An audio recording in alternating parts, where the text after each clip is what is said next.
Dünyada iki xalq kitab oxumur. Bir, təbii sərvətlərlə dolanan xalqlar ki, təbiətin verdiyi sərvətləri emal eləyib satır, ya yaxud xammal şəklində satır. Bu xalqların oxumağa ehtiyacı yoxdur. İki, çörək arxasıcan qaçan xalqlar, yəni vaxtın çörək qazanmağa xərcləyən xalqlar. Kitab oxumaq həddindən artıq aristokratik bir həyat tərzi deməkdir.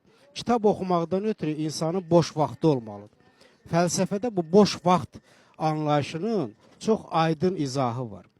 Yəni insanlar yaxşı rifah içində yaşamalıdırlar ki, işdən özləri üçün boş vaxt qazansınlar və o boş vaxtı estetik həzlərə xərcləsinlər. Ya mədəniyyət yaratsınlar, ya da yaranmış mədəniyyətdən istifadə eləsinlər.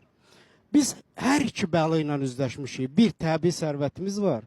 İki, təbii sərvətimiz ola da günümüz çörək dərdi ilə keçir. Çörək arxası ilə qaçır. Belə bir xalq Amerikada da olsa kitab oxumayacaq. Yeni Zelandiyada da olsa kitab oxumayacaq. Yaponiyada da olsa kitab oxumayacaq.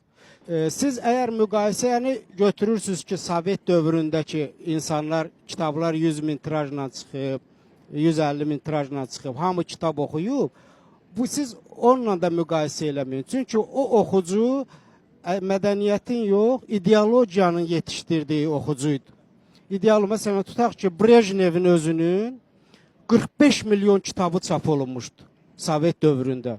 Halbuki, məsələn, dünyada ən çox satılan kitab bu günləri Harry Potter'dir, 44 milyon satılıb. Yəni, Harry Potter Brejnevə uduzurdu kitab sayına görə. Onda elə çıxır ki, kitab hər kəs üçün deyil. Bu bütün tarixin bütün dövrlərində olub. Kitab aristokratlar yazıblar, kitabı aristokratlar oxuyublar.